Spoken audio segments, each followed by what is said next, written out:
जब सत्ता की ताकत के सामने सवाल कमजोर पड़ जाएं, तो आवाज बुलंद करनी पड़ती है। बोल कि लब आजाद है तेरे। न्यूज क्लिक पर मेरे साथ। बोल के लब आजाद है तेरे, बोल ज़बां अब तक तेरी है। नमस्कार, बोल के लब आजाद है तेरे। मैं अभिसार शर्मा। क्या आप जानते हैं कि ऐसे वक्त जब देश भर में लॉकडाउन को खत्म करने की तैयारी की जा रही है, यह कोशिश की जा रही है कि किस तरह से मजदूरों को रोका जाए ताकि वो बिल्डर्स का काम कर सकें, जैसे कि कर्नाटक में हुआ। मजदूरों की मर्जी के बगैर वहां उनकी ट्रेन्स को कैंसिल कर दिया गया। बीएस येदियुरप्पा ने उनकी ट्रेन को कैंसिल कर दिया ताकि वो बिल्डर्स का काम कर सकें। एक ऐसे वक्त जब हम ये कर रहे हैं, गुजरात, जी हां, वो गुजरात मॉडल जिसके दम पर प्रधानमंत्री नरेंद्र मोदी मुख्यमंत्री से प्रधानमंत्री बन गए थे, वो पूरी तरह से सुपर फ्लॉप साबित हो रहा है। पूरी तरह से सुपर फ्लॉप साबित हो रहा है। और यही नहीं, वो इस वक्त रिवर्स गियर में चल रहा है। मैं आपको बताऊंगा कैसे, और मैं आपके सामने एक बहुत अहम पड़ताल लेकर आ रहा हूं। मगर उससे पहले मैं आपके सामने इस मुद्दे की चर्चा करना चाहूंगा। यह खबर याद है आपको? Boys locker room. दक्षिणी दिल्ली के कुछ 15 से 16 साल के लड़के थे जिन्होंने इंस्टाग्राम में एक चैट के दौरान यह कहा था कि किस तरह से उन्हें एक लड़की का गैंग रेप करना चाहिए। पूरा देश और सभी लोग उससे हैरत में थे कि आखिर पढ़े लिखे संपन्न घरों के लड़के इस तरह से बात कैसे कर सकते हैं। जी हां, इस तरह के दोहरे मापदंड की बात की जा रही थी। मगर क्या आपने कभी सोचा है कि ये बच्चे घर में किस तरह की शिक्षा लेते हैं? घर में नेटफ्लिक्स, अमेज़न, इन तमाम जगहों पर किस तरह के कार्यक्रम देखते हैं? क्या आपने सोचा कि इनके बड़े भाई कैसे होंगे, इनके पिता कैसे होंगे? इसकी मैं आपको एक झलक दिखाना चाहता हूं। अगर मैं पहले स्पष्ट कर दूं कि बॉयज लॉकर रूम में जो हुआ और जो मिसालें मैं आपको पेश करने वाला हूं, इन दोनों के बीच में कोई लिंक नहीं है। मैं आपको सिर्फ इतना बताने की कोशिश कर रहा हूं कि आज की तारीख में हमारे बड़े भाई या हमारे पिता इस तरह की ज़हनियत के होंगे तो क्या होगा। आपके सामने यह शख्स, इसका नाम है विवेक अग्निहोत्री, फ्लॉप फिल्म्स बनाता है और मोदी सरकार की जय जयकार करता है। हालांकि 2014 से पहले यह मोदी भक्त बिल्कुल नहीं था। यह समझ गए कि 2014 के बाद अगर जिंदा रहना है और सरवाइव करना है और पैसे कमाने हैं तो भक्ति करना शुरू कर दो मोदी जी की। मैं आपको बताना चाहता हूं इस शख्स की ज़हनियत क्या है। और आप कल्पना कीजिए, इस तरह का शख्स अगर आपका पिता हो, आपका बड़ा भाई हो। आपके सामने screens. What makes Nano the safest car for women? Nano आखिर औरतों के लिए सुरक्षित क्यों है? There is simply no way to get gang raped in here. क्योंकि नैनो का जो साइज है छोटा होता है, इसके अंदर लड़की का गैंग रेप नहीं हो सकता। ये कौन कह रहा है? विवेक अग्निहोत्री। यह आदमी आज की तारीख में इस सरकार के लिए बाकायदा पत्रकारों को टारगेट करता है, सोशल एक्टिविस्ट को टारगेट करता है, जेएनयू को गाली देता है, तमाम चीजें करता है। और इसकी भाषा देखिए, 2013 का इसका ट्वीट है। आगे देखिए, ये सीता, मां सीता के बारे में क्या कह रहा है। रावण भैया मुझे छोड़ दो, सीता टू रावण चैंट्स अ मंत्रा। ये इसके विचार हैं सीता मैया के बारे में। क्या इसके खिलाफ कोई मुकदमा करेगा? भक्तों, ये तो मां सीता को के बारे में इतना अश्लील विचार रख रहा है। आगे देखिए, good morning to all who got up late today. और ये तस्वीर देख के ही मुझे शर्म आ रही है। फिर आगे देखिए इसकी जहनियत में क्या है जो ये कह रहा है, सेक्सिस्ट बट फनी। 18 से 25 साल की लड़की फुटबॉल की तरह होती है, एक के पीछे 22 लोग। 26 से 35 साल की लड़की क्रिकेट बॉल की तरह होती है, एक के हाथ आती है, बाकी सब ताली बजाते हैं। मैं आगे पढ़ना भी नहीं चाहता दोस्तों। इस आदमी ने इतनी गंदी गंदी बातें ट्वीट की हैं और आज हमें इस बात को लेकर हैरत है कि आखिर इस देश के अंदर बॉयज लॉकर रूम जैसी चीजें क्यों हो सकती हैं। हमें इस बात को लेकर हैरत होती है कि निर्भया गैंगरेप जैसे घटनाक्रम क्यों होते हैं। जब रसूख वाले लोग, जब सत्ता के करीब वाले लोग बेखौफ इस तरह की बातें कर सकते हैं और सत्ता का हिस्सा हो सकते हैं तो क्या होगा। अब आगे देखिए, यह आदमी बीजेपी आईटी सेल का हिस्सा है, हरियाणा की बीजेपी आईटी सेल चलाता है। इसके विचार आप देखिए तो आपको शर्म आ जाएगी। सफूरा जरगर के बारे में यह अपशब्द कह रहा है। वो सफूरा जरगर जो इस वक्त तिहाड़ जेल में बंद है, वो सफूरा जरगर जो कि गर्भवती हैं, वो सफूरा जरगर जिसके खिलाफ बीजेपी आईटी सेल ने इतना गंदा प्रोपेगेंडा चलाया कि इंसानियत शर्मसार हो जाए।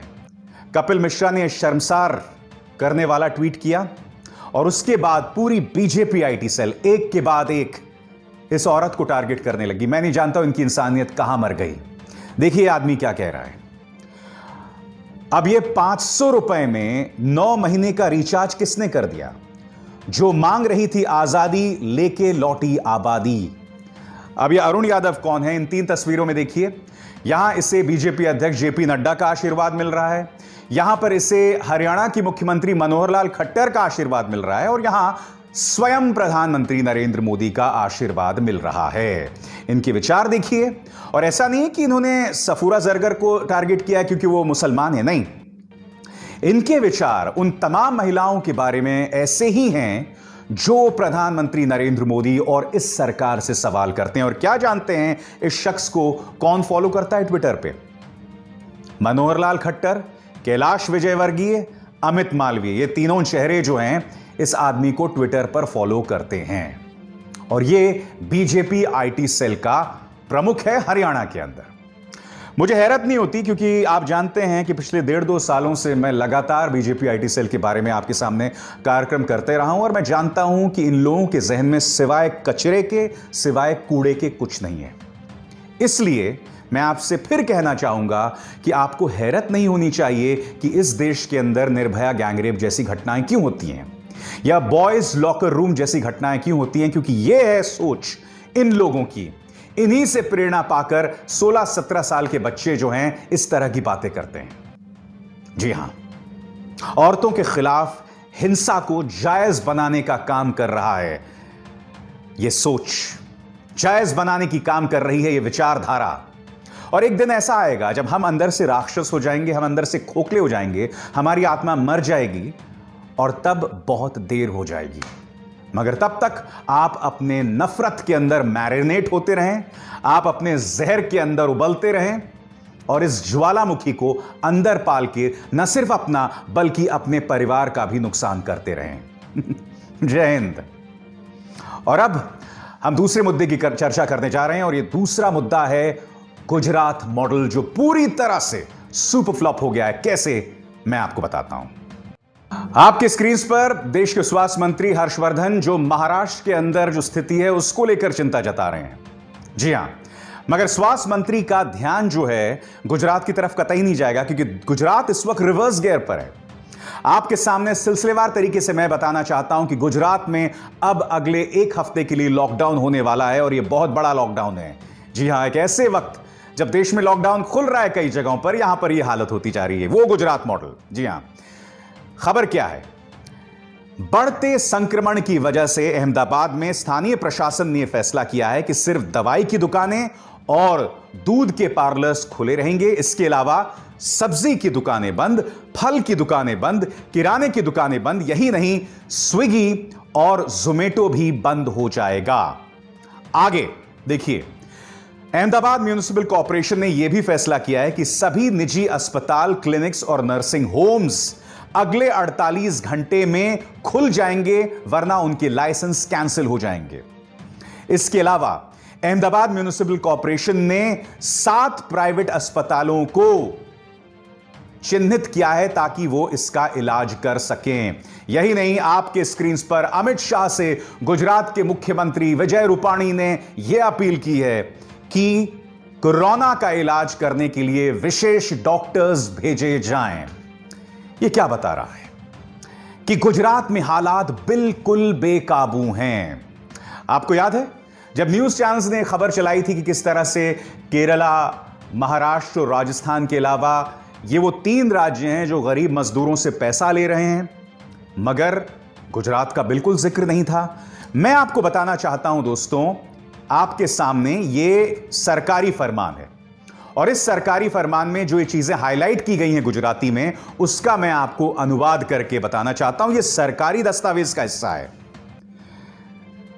राज्य सरकार ने आईपीएस और आईएएस ऑफिसर्स को नियुक्त किया है ताकि वो राज्यों के साथ तालमेल बिठाएं किनके लिए? माइग्रेंट वर्कर्स के लिए, मजदूरों के लिए, ताकि वो घर लौट सकें अपने पैसे पर।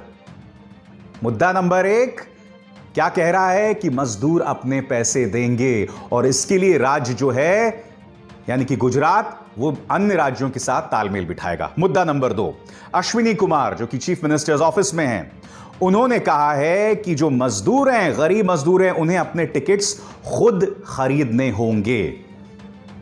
अब मैं आपको कुछ मजदूरों की आवाजें सुनाना चाहता हूं।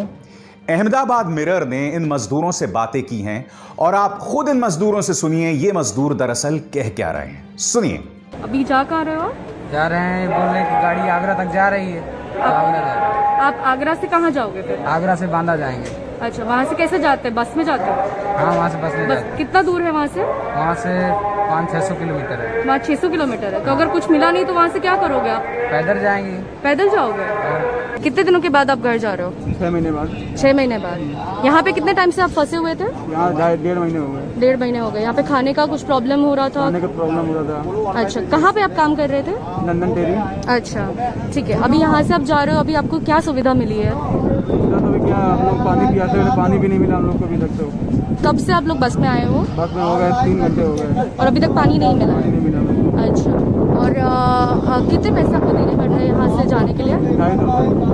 250 रुपए। ठीक। कल जो अचानक सिर्फ 24 घंटे का भी वक्त नहीं दिया गया था वहां के लोगों को कि अब तमाम दुकानें बंद हो जाएंगी, मैं आपको दिखाना चाहता हूं कि पत्रकार जनक दवे ने यह तस्वीर पेश की है और इस तस्वीर में देखिए क्या बुरे हालात बन गए हैं अहमदाबाद के। लॉकडाउन की ऐसी तैसी हो गई है, फिजिकल डिस्टेंसिंग की ऐसी तैसी हो गई है। या देखिए क्या हालात हैं।